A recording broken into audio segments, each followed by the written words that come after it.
Autonomías departamentales y descentralización. Ese, Angélica, es otro tema que está a flor de piel. Basta mirar a las y los cruceños. Hace pocos días han presentado un texto, la nueva relación con el Estado. Dicen, no hay propuestas, hay demandas que vienen de lo más profundo de la cultura política en Bolivia, en departamentos como Santa Cruz o como Potosí. Nuestra Constitución y nuestra ley establece autonomías departamentales y municipales que se cumplen hasta la mitad o no se cumplen finalmente. ¿Qué dice una candidata al Tribunal Constitucional alrededor de esto? ¿Cómo estás mirando este asunto? Bueno, sí, es cierto, se han establecido los niveles, ¿no? Nacional, departamental y municipal. El municipal está funcionando bien porque se tiene tantos recursos propios, que se llama, pero también recursos del Estado a través de la coparticipación tributaria. Pero en este momento, con la baja de los ingresos a través de los recursos de hidrocarburíferos que teníamos porque ya no existe, entonces no se ha buscado el reemplazo o la diversificación que debería hacerse especialmente en el turismo o los productos alimenticios que tenemos, que son maravillosos. Tenemos muchos alimentos, ¿no? Que yo decía siempre, con mi esposa hablábamos, podíamos alimentar al mundo, que en otras partes del mundo no existe lo que tenemos nosotros como potencialidad de cada departamento. Volviendo a las autonomías, está bien, están pero desarrollándose se ha democratizado el poder político, pero no se ha democratizado el poder económico, no se ha democratizado. Entonces, ¿qué está pasando? Por un lado, se han multiplicado los municipios. Hay municipios, y yo he asesorado a varios municipios, le voy a mencionar uno bien pobre, Curva, ¿no? Su ingreso tenía 500 bolivianos para pagarle al alcalde. Y eso lo gastaba en la movilidad, que era sumamente lejos, ¿no? Bien lejos desde Charazán y más allá, casi frontera con Perú. Entonces él solamente le alcanzaba para pagar su vehículo, su gasolina, nada más. Entonces era más trabajo casi de voluntariado, si vale el término, ¿no? Entonces, pero ahora y además solamente eran menos los municipios, se han multiplicado entonces, ¿qué pasa? Los recursos que les asignan son muy escasos. Lo que debería hacerse, ¿no? Es unir varios municipios que están ahí con poca población, pero que a veces sus recursos solamente le alcanza para sus recursos humanos, ¿no? Muy poco para las inversiones que tienen que hacer. Entonces se va el dinero. Entonces eso está no se ha dirigido bien. Si bien está establecida en la Constitución la autonomía, pero no existe la autonomía económica de distribución de recursos. Y otro elemento muy, muy importante es, me imagino que el censo ya va a definir, ¿no? Los recursos, eso está establecido que se va a redefinir la asignación del presupuesto que corresponde, pero como mucha población ha habido traslado a otros departamentos, a otros municipios, entonces algunos municipios van a quedar casi con poca población, y es así. Si vamos al campo, al área rural, municipios son parecen fantasmas, ¿no? Muy poca gente. La mayoría de la gente, cuando he hecho cartas orgánicas, del Alto iban al municipio a hacer su carta orgánica. Cuando ellos están utilizando, por decirles, recursos del Alto de la ciudad, ¿no? Recursos del municipio, pero de vez en cuando van a su territorio, que está pues prácticamente abandonado, si vale el término. Las casas no están bien construidas. Cuando hemos ido a hacer, para que ellos puedan, la ley de participación popular, yo participé, hice ese trabajo de ir para que puedan ellos aplicar los impuestos a los bienes. Pero si estaban unas casas ya cayéndose, ¿dónde van a tener impuestos? Solamente no podían tener recursos propios, sino solamente recursos del Estado. Entonces, hay muchos municipios Y ni qué decir de las gobernaciones, ¿no? Parecería que hacen un trabajo dual, porque como son gobernaciones, están los municipios, claro, se dedican a hacer generalmente lo que hacen ellos son caminos, ¿no? Son caminos que hacen en el área rural. Y he visto hecho cartas orgánicas, en Santa Cruz los caminos son asfaltados, una maravilla. Pero aquí en La Paz, nuestros caminos, claro, las condiciones son muy. Nuestro territorio es muy complicado, entonces se necesita mayor inversión, mayor inversión. Es por eso que tenemos el camino de la muerte, hay que ir a ver esos caminos que la mitad han asfaltado y la otra, por ejemplo, hace poco he ido a Chulumán, una parte está asfaltada, el resto está tierra. Y se tarda más en llegar cuando se puede extraer productos alimenticios, que es lo que necesitamos para la ciudad.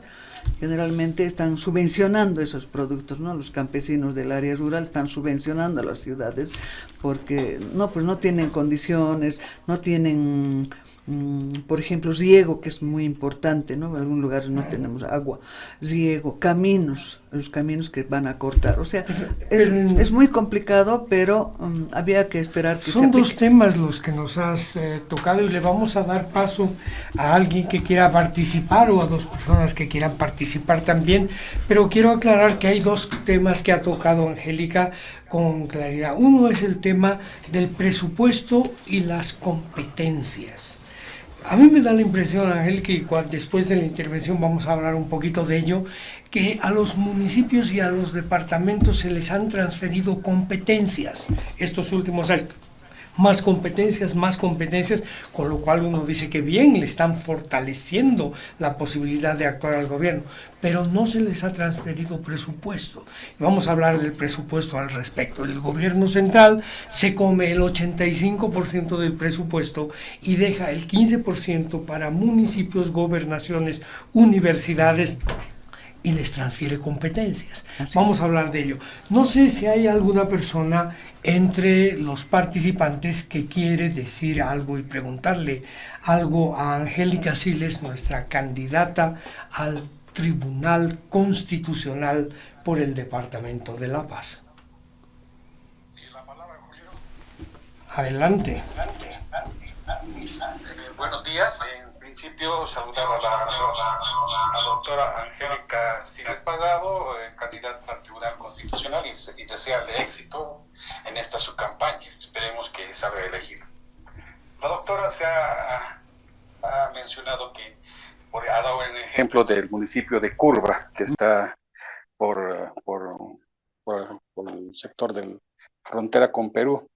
Y ha dicho que los pequeños municipios deberían un poquito aliarse para tener mayor presupuesto.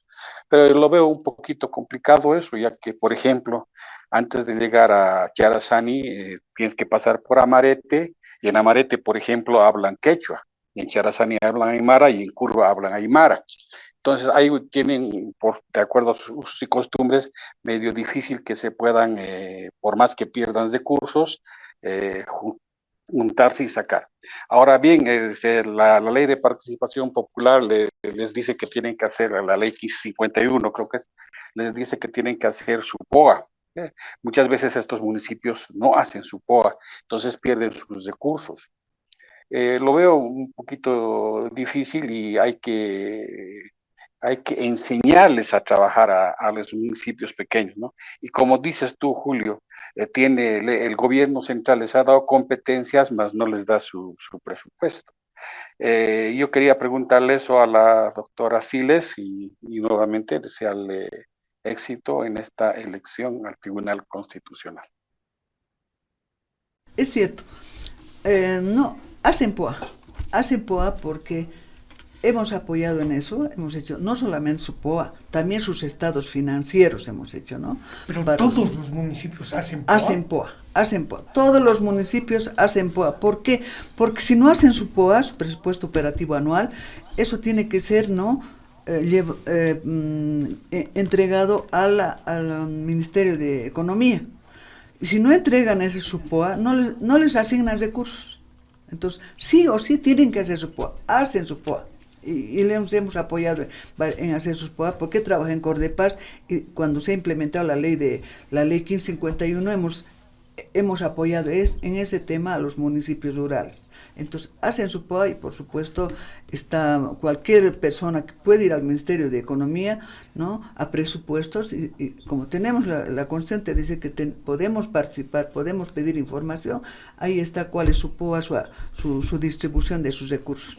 Pero la persona que ha participado, además de ello, ha preguntado sobre, creo que se llaman las mancomunidades de municipios. Y dice él, aquí por ejemplo, donde hay mitad quechuas y mitad aymaras, ¿cómo se puede hacer una mancomunidad? Se puede hacer porque, y además existe eso, las mancomunidades existen. Igual que aquí en los municipios, por ejemplo, los distritos tienen sus mancomunidades, ¿no es cierto? Tienen. También el área rural tiene sus mancomunidades. Es por eso que cuando Cordepaz les ha asignado, ¿no?, cuando no había todavía las prefecturas, cuando no había las gobernaciones, había prefecturas, entonces estaban mancomunados. ¿Para qué? Les otorgaban sus tractores y todos esos elementos para que puedan construir sus caminos vecinales, por ejemplo. Ahí estábamos, ¿no? Había arquitectos que les ayudaban a hacer sus proyectos en ese tema de caminos vecinales. Entonces yo estaba ocupada de ver el tema presupuestario y de impuestos especialmente, ¿no? ¿Cómo van a cobrar los impuestos? O sea, todos esos temas se ha implementado cuando se ha dado la ley de participación popular, porque, bueno, pues los municipios venían de lugares alejados a pedir que se construyan escuelas, ¿no es cierto? Pero con las gobernaciones ya están facilitando, pero lamentablemente no tienen mucho presupuesto las gobernaciones para ver esto de los municipios, para apoyar, digamos, los caminos, que es lo más costoso, pero les reitero que existen mancomunidades en el área rural. No sé si alguien más entre el público que está con nosotros en el podcast quiere participar o hacer alguna pregunta. Si no, yo tengo alguna para hacer también.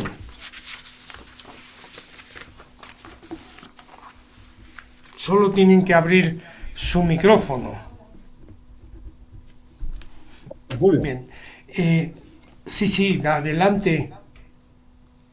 A ver, es importante rememorar este tema de las autonomías con la 1561 que ha mencionado Angélica. Llevamos 30 años de haberse implementado esa ley, en 1994. Así es. Y esta ley había desarrollado una estructura, un andamiaje de funcionamiento que estuvo por buenos años funcionando, y donde estaban las mancomunidades, los POAs, funciones, competencias, y estaban desarrollándose bien.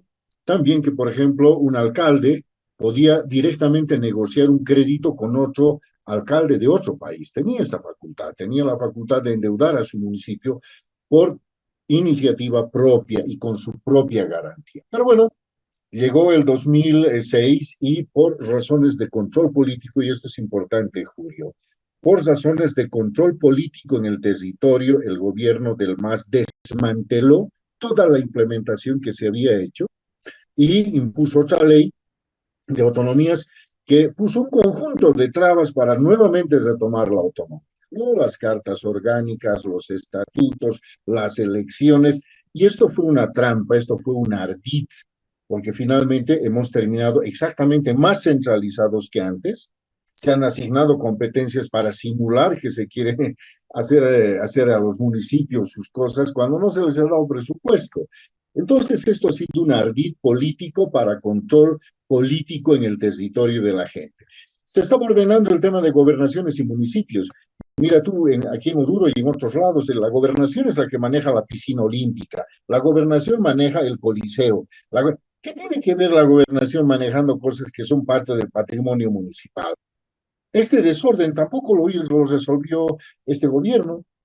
Y en consecuencia, esto también toca por resolver, porque esto tiene una finalidad política, Julio. El control político divide y gobernarás. Entonces, el gobernador, cuando tiene al alcalde o a otros alcaldes de otros partidos, hace lo que se le ocurre para efectos de campaña política, reproducción del poder.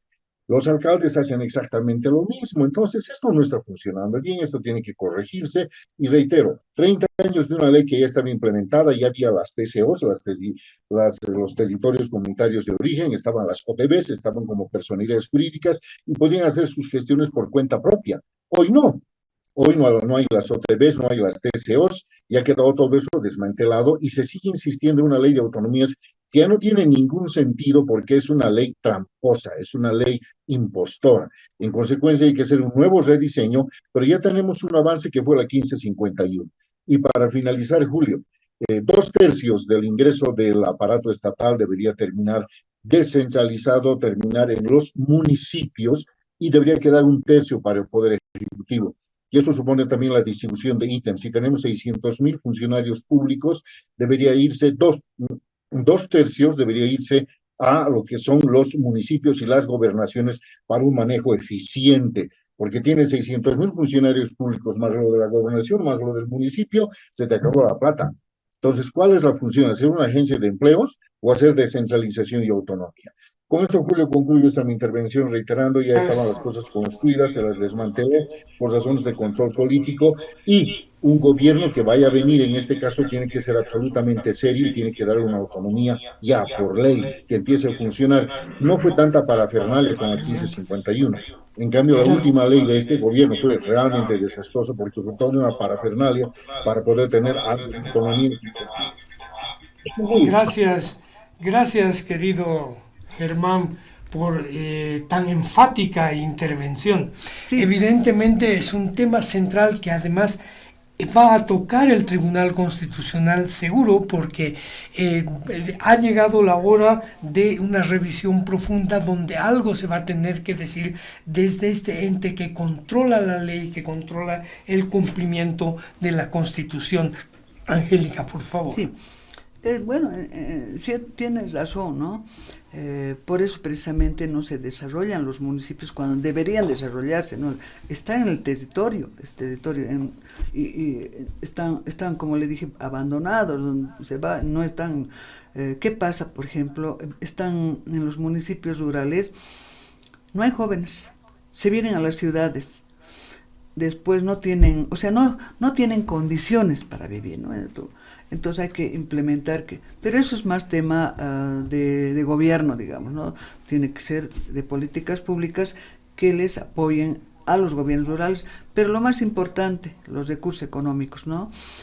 Sabemos que el 85% está centralizado y solamente después el 15% se distribuyen en los gobiernos municipales, en las gobernaciones y también en las universidades, ¿no? Entonces tiene que haber mayor. Ahora están pidiendo, creo, ¿no? De todos los departamentos, el 50% por lo menos que se debería, y yo comparto, 85% debería estar en el territorio donde estamos viviendo, ¿no? Y no centralizar, y porque como existen muchos reclamos de que, como bien lo ha manifestado, que esos recursos se utilizan más para sus campañas que van a hacer.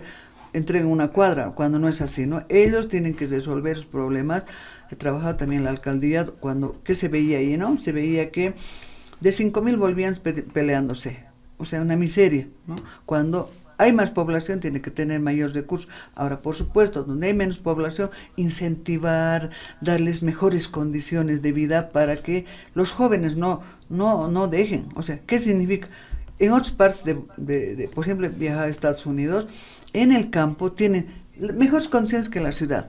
Tienen su internet, tienen sus condiciones que ahora todo el mundo está manejando los internet. Entonces, en el área rural no existe eso. Hay que estar de un cerro a otro, hay que estar yendo para captar, ¿no? Entonces no existe. Entonces, esas condiciones hay que darles al área rural para que se desarrollen y podamos crecer, pues, ¿no? Como Estado. O sea que si tenemos una jueza en el Tribunal Constitucional como tú, vamos a tener a alguien que va a pelear porque el dinero con el que cuenta el país a través de los municipios, las gobernaciones, las universidades, llegue a la gente, a donde está la gente. Exacto. A ver si es cierto, porque el país lo está necesitando. Angélica, muchísimas gracias. Vamos a abrir contigo una serie, el repositorio de la memoria democrática, en alianza con la Cátedra Bicentenario, abre este grupo de entrevistas en podcast para promocionar a candidatos y candidatas en las próximas elecciones a tribunales, a los jueces y magistrados que van a regir la justicia en el país, si es que las hay, Angélica, porque están en entredicho las elecciones, pero yo creo que todos estamos esperando que el 15 de diciembre, como está establecido, podamos ir a las urnas y elegir a los candidatos que nosotros hayamos optado por preferir. Muchas gracias, buenos días. Más bien gracias por la invitación y permitirme participar. Yo creo que hay que ser positivos en la vida, lo negativo siempre hay que dejarlo atrás, en la vida siempre ser positiva, lo malo hay que olvidarse y hay que seguir adelante, ¿no? Muy bien, muchas gracias, Angélica, buenos días.